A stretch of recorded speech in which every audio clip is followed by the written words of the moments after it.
Olivia Clendenin pulled her car up to the house on Dearth Road just after midnight on New Year's Eve, turned New Year's Day, 2025. The party lights flashed through the windows. Music thumped from inside as she stepped out wearing a black coat over her dress. Her hands shook a little as she walked toward the front porch. She had come to talk to her estranged husband, Mark. He was inside with her boyfriend, Jake. Both men had shown up separately earlier that evening, not knowing about each other. Someone at the party had pointed it out, and words flew between them. She knocked on the door, and a friend opened it and let her in. The living room was crowded. People held drinks and laughed as balloons floated near the ceiling. Confetti littered the floor from the countdown. Mark stood near the kitchen doorway, talking to a group. Jake leaned against the wall a few feet away, staring at his phone. Olivia spotted them both right away. Her stomach twisted and she walked straight to Mark. "We need to talk," she said, loud enough for others to hear. Mark looked up surprised. His face tightened. Olivia glanced at Jake, who now watched them. Jake stepped closer, and "What's going on?" he asked. Olivia ignored him at first. She grabbed Mark's arm. "Let's go outside," she said. Mark pulled away. "I'm not leaving," he told her, saying, "This is my night, too." Jake moved in between them. He looked at Olivia and said, "You told me you were done with him," he said. Olivia's eyes darted between the two men. "I was," she answered as things got complicated. Mark laughed bitterly. "Complicated," she says. "You've been seeing both of us." The room quieted a bit as people turned to watch. A woman nearby whispered to her friend. Someone turned the music down. Olivia felt heat rise in her face. She stepped back. "Fine," she said. "Stay. But this isn't over." She turned and walked out the front door. The cold air hit her hard, and she got in her car and sat there for a minute, breathing fast. Her mind raced as she thought about the lies she told each man. Mark had been her husband for 5 years, but they separated 6 months ago. Jake came into her life 3 months later. She liked the attention from both. She thought she could keep it secret longer. She reached under the seat and pulled out a .40 caliber handgun she kept there for protection. She checked the magazine, and it was full. She tucked it into her coat pocket. She got out of the car again, and this time she walked with purpose. She returned to the porch as the door was still cracked open. She pushed it wide and stepped inside. Mark and Jake were arguing now, voices raised, as Mark said something about her being dishonest. Jake called him out for not letting go. Olivia walked up to them and "Stop," she shouted. Both men turned, and Olivia pulled the gun from her pocket. Everyone froze as she pointed it at Mark first. "You should have left," she said. Then she swung it toward Jake. "You too." People screamed, and some dropped to the floor. Others ran toward the back of the house. Mark raised his hands. "Olivia, don't," he said. "Put it down." Jake backed up a step.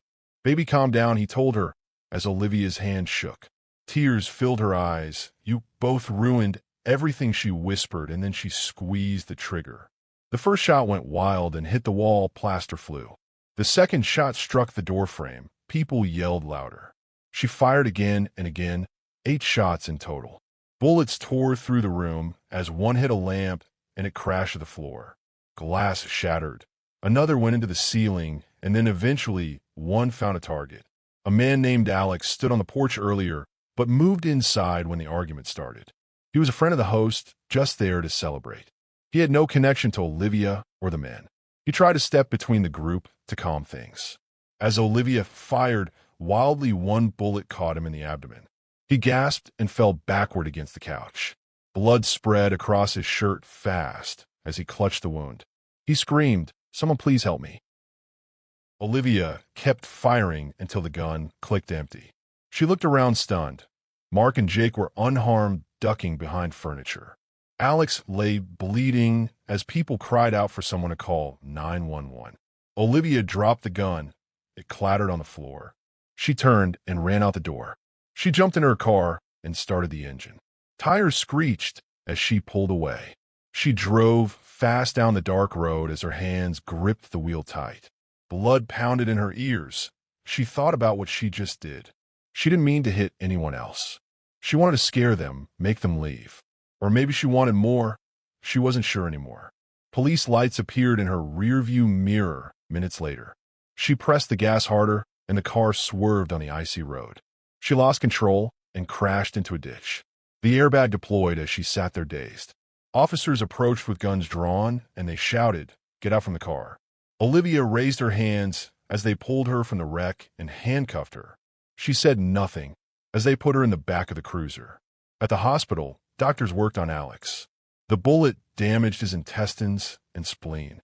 He lost a lot of blood. Surgeons operated for hours. He survived, but barely. He spent weeks in intensive care. His family stayed by his side day and night. He had come to the party with friends, expecting a fun night. Now he faced months of recovery and pain. Police interviewed witnesses at the scene, and many described the same thing. Olivia entered, argued, pulled a gun, and shot repeatedly. They gave statements about the love triangle. Mark told officers he had no idea Jake was involved with his wife. Jake said the same about Mark.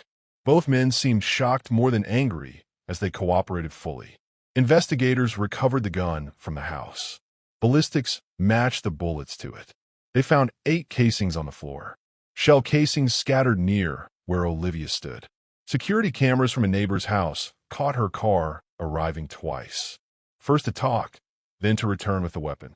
Phone records showed texts between Olivia and both men that night. Messages full of lies and excuses. Olivia sat in jail waiting for trial. She hired a lawyer who argued self-defense or heat of passion. The defense claimed she felt threatened by the 2 men confronting her. Prosecutors pushed back hard and said she brought the gun. She fired multiple times in a crowded room. She targeted her partners but hit an innocent person. The evidence was overwhelming. The trial started in Warren County Court several months later. The courtroom filled with reporters and family members. Alex testified from a wheelchair, still recovering. He described the pain, the fear, the moment the bullet hit. He said he never spoke to Olivia before that night. He was just in the wrong place. Mark took the stand as he explained the separation and how he learned about Jake at the party. He said he argued but never threatened her. Jake testified next. He admitted the relationship, but said he didn't know she was married until that evening. Both men looked uncomfortable reliving it. Prosecutor David Fornshell laid out the case clearly. Olivia acted with intent, and she retrieved the gun as she returned to shoot. The attempted murder charge focused on her aiming at Mark or Jake, even though she missed them. The felonious assault counts covered the risk to everyone in the room. The illegal discharge charge tied to shooting into the home. The defense cross-examined witnesses. They pointed to the chaos, the loud argument, the alcohol at the party. They suggested panic, not premeditation. But the jury didn't buy it. After days of testimony and evidence, they deliberated for less than a full day. The verdict came in February 2026. Guilty on all counts. Attempted murder, 2 counts of felonious assault, illegal discharge of a firearm into a habitation plus firearm specifications. The courtroom was silent as the judge read it. Olivia sat still staring ahead as her family in the back row cried quietly.